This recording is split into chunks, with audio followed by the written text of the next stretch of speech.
Have you ever noticed how quiet the wilderness gets? Right before something goes wrong? No birds, no insects, just silence so heavy it feels like it's watching you. People think the forest is dangerous because of animals, bears, wolves, snakes. But the people in these stories learned the truth the hard way. The wilderness doesn't hunt like an animal. It waits. Story 1 begins with a guide who knew these woods better than anyone else. He had walked these trails for years, led dozens of groups safely in and out, until one night, someone started following him. Not footsteps, not branches snapping, just the feeling that every time he stopped walking, whatever was behind him stopped too. Story 2 is about a man who thought camping meant isolation. No neighbors, no roads, no people for miles. What he didn't know was that someone had been living in those woods long before he arrived, and they didn't like visitors. And the final story is the worst one, because it's about a sound every human trusts. A human voice, calling for help, calling your name, from deep inside the trees. These are not campfire stories. These are not urban legends. These are true wilderness encounters told by the people who survived them. And if there's one thing they all agree on, if you hear someone calling to you in the woods at night, and you can't see them, don't answer, because whatever is out there is already close enough to hear you breathe. I took the job because I needed the money. That's the simplest and ugliest truth. I was 22, drowning in student debt, working 2 part-time jobs that barely covered groceries, and sleeping in a house that never felt like home anymore. My parents barely spoke to each other unless it was to argue, and every night felt like sitting inside a pressure cooker that was slowly tightening. So when I saw the ad online, I didn't hesitate, looking for a reliable house sitter. 2 weeks, pets included. Good pay. The pay was more than I made in a month at the CAF. The house was on the edge of a quiet suburban town, tucked behind tall trees that leaned over the road like tired giants. White paint, blue shutters, perfect lawn. The kind of place you'd expect to see in a family movie. The owners were a middle-aged couple with polite smiles and tired eyes. They were leaving the country for 14 days to visit relatives overseas. No phone service where we're going, the woman said while handing me the keys. If anything happens, call the police, or my sister. Her number is on the fridge. They had 4 cats, all calm, all quiet, all watching me with unblinking yellow eyes while I stood in their living room pretending I wasn't already uncomfortable.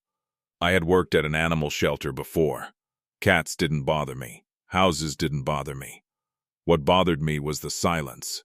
Even while the owners were still there, the house felt muted, like sound didn't echo properly, like the walls swallowed noise before it could travel.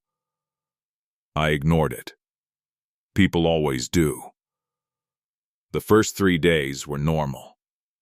Classes in the morning, feeding the cats, cleaning the litter boxes, sleeping in the guest bedroom with the door locked, even though I told myself that was stupid.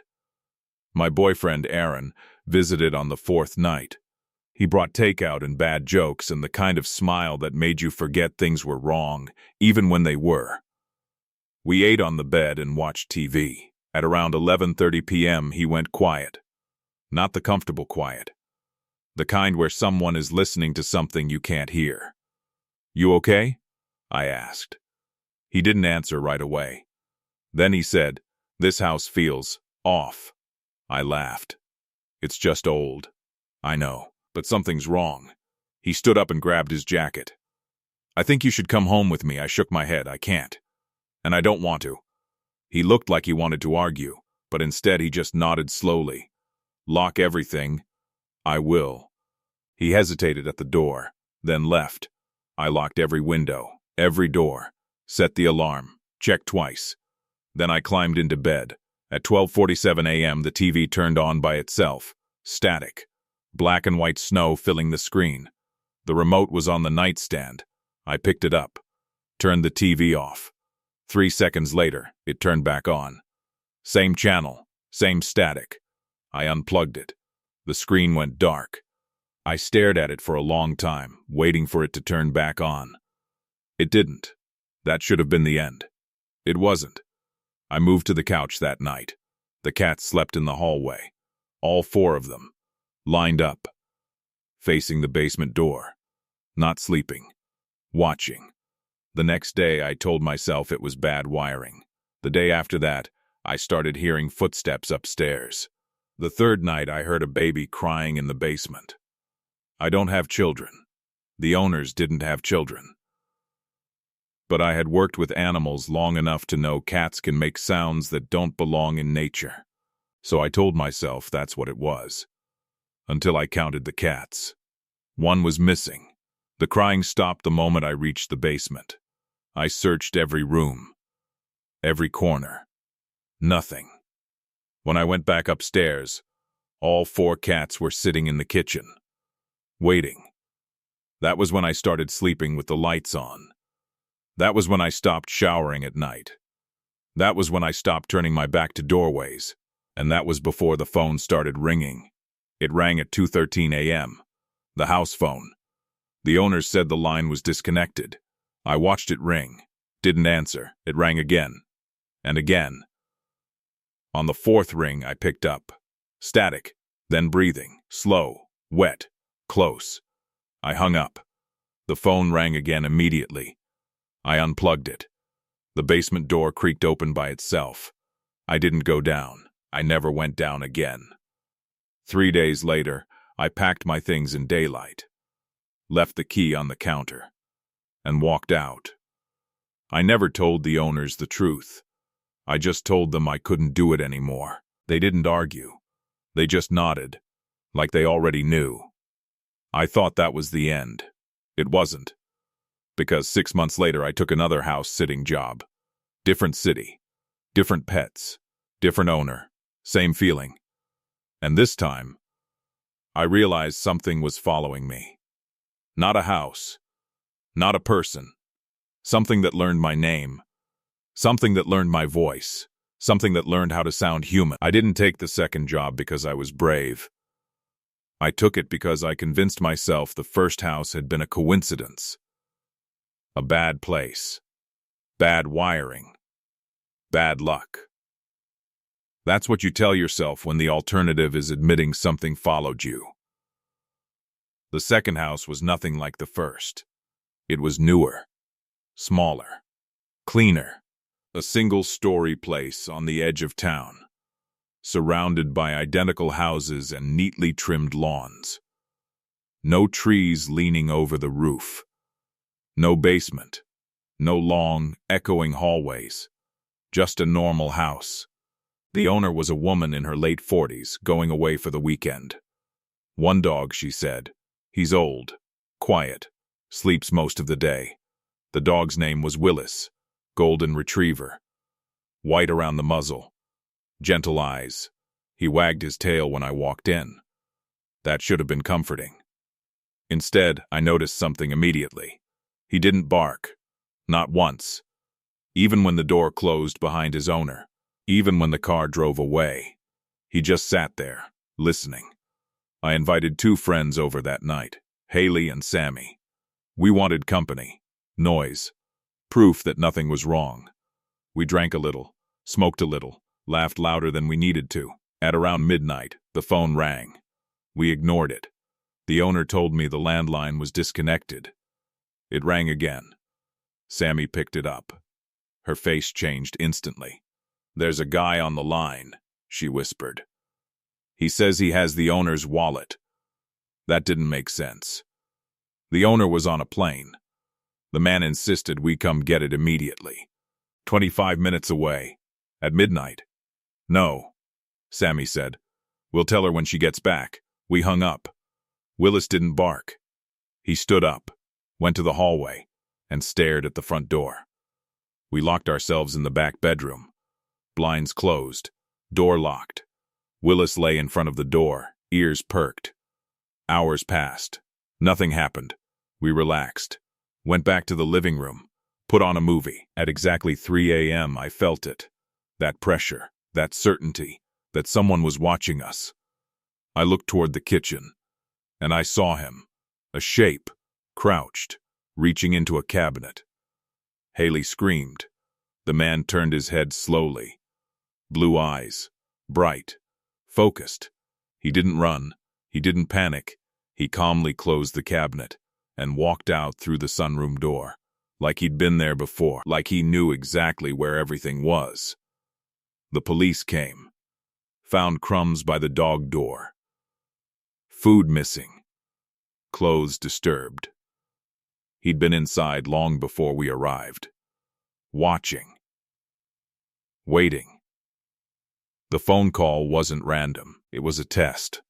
I didn't sleep for days after that. But the worst part wasn't the man. It was the realization. This wasn't the first time someone had entered a house I was sitting. It was just the first time I saw them. I stopped house sitting for months. Then money ran out again. And that's when I met Jeremy. Jeremy's house was quiet. Too quiet. Corner lot. Birdcage in the living room. A macaw named Ringo. Huge wings. Sharp eyes. He spoke clearly. Daddy's home. Jeremy laughed when Ringo said it. He says that every time he sees me, I smiled. I shouldn't have. That night, alone in the house, Ringo watched me from his cage. Didn't move. Didn't blink. Just watched. I woke up to cracking sounds. Then later, to my bedroom door closing. I know it closed. I was awake. There was no wind. Ringo started talking downstairs. I went to check on him. He said it again. Daddy's home. My phone buzzed. A text from Jeremy. If Ringo wakes up at night, just ignore him. The timestamp matched the moment I was downstairs. That's when I felt sick. An hour later, I woke up again. This time, I saw something. A shape. Moving away from my bed, toward the door. I packed my things silently. Then I heard it. A bed rocking. From a room Jeremy told me not to enter. I knocked. Jeremy? Silence. I left. He called me later. Said his brother came home unexpectedly. I knew he was lying. I was missing clothing from my bag. That was the night I finally understood. The houses weren't haunted. The pets weren't the problem. And the noises weren't imagination. Someone had been inside every house. Sometimes human. Sometimes something that learned how humans sound. Something that practiced. Something that listened. And it didn't matter where I went. Because it already knew how to follow. After Jeremy's house, I told myself I was done. Not taking a break. Done. I deleted my ads. Blocked old clients. Stopped answering messages. I didn't even want to be alone anymore. But nightmares don't respect decisions. They follow habits. And mine was listening. It started with sounds. Not loud ones. Subtle things. A floorboard creaking in my apartment when I knew no one else was home. My phone buzzing with no notification. My name whispered just loud enough to make me pull my headphones off. At first, I blamed stress. Then I noticed something worse. The sounds were familiar. One night, while scrolling my phone, I heard my sibling's voice, clear as day, from the kitchen. "Hey, you awake?" My blood went cold. They didn't live with me anymore. They were 3 hours away. I didn't answer. The voice tried again. Same tone, same cadence, same pauses, like it was copied, replayed, practiced. I locked myself in my bedroom and didn't sleep until sunrise. That's when I started connecting things. The cats crying like babies. The phone calls that knew who owned the house. The macaw repeating phrases at the wrong time. The intruder who moved like he'd memorized the layout. They weren't random events. They were tests. I started researching. Late nights. Dark corners of forums. Posts buried under paranormal tags that no one took seriously. And one term kept appearing. Mimics. Not the movie kind. Not skinwalkers. Something quieter. Something that doesn't attack first. Something that learns. According to the posts, mimics don't live in houses. They live in patterns. Places with routine. places where people leave and return, places where pets are fed on schedules, where voices repeat phrases every day. House sitting, pet sitting, temporary occupants. Perfect cover. One post stopped me cold. If it copies voices before you see it, you're already too late. That same night, I heard it again. This time, it used my voice, from the hallway, calling my name. I didn't respond. The voice tried again. Wrong. Too slow. Like it was still figuring me out. Then my phone rang. A number I didn't recognize. I answered without thinking. Breathing. No words. Just listening. Then, Daddy's home. I threw the phone across the room. The next morning I found scratches on the inside of my apartment door. Long. Vertical. Like someone tested the material. Like they were checking how strong it was. I moved. Didn't tell anyone where. New city. New job. No pets. No guests. For a while, things were quiet. Too quiet. Then one night, while falling asleep, I heard footsteps outside my bedroom. Slow. Careful. Stopping exactly where my bed was. And a voice whispered, "I know your schedule now. I don't house sit anymore. I don't pet sit. I don't answer unknown numbers. And if you ever hear someone calling your name from another room, especially when you know you're alone, don't answer. Because whatever learned how to sound human is still practicing." I thought leaving the city would save me. I was wrong. For months, nothing happened. No voices. No footsteps. No breathing behind doors. Silence can be convincing. It makes you careless. I took a night shift job at a storage facility. Concrete. Cameras. No pets. No houses. Just rows of metal doors and fluorescent lights. I worked alone. That's why I felt safe. Every night at exactly 2:17 a.m., one camera would glitch. Just for half a second. Management said it was a wiring issue. I believed them. Until I reviewed the footage frame by frame. In the missing half second, something moved. Not fast. Careful, like it knew how cameras worked. Then the sounds started again. Not voices. Footsteps. Always stopping outside my booth. Never entering. Testing. One night, I found something taped to the inside of the security door. A printed schedule. My schedule. Breaks. Bathroom times. Shift changes. Every detail was correct. At the bottom, written in shaky handwriting. No need to practice anymore. I quit that night. Packed again. Moved again. I live small now. No routines. No patterns. Lights on. TV always playing. I don't sleep deeply. I can't. Last week I received an email. No sender name, no subject, just a single audio file. 20 seconds long. I didn't open it. I didn't need to.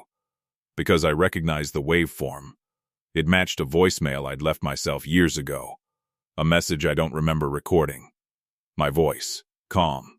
Perfect. Saying only one thing. Open the door. I'm already inside. I never opened the door, but something else did. Because every night now, at exactly 2:17 a.m., I hear footsteps. Not outside. Not in the hallway. But in the room with me.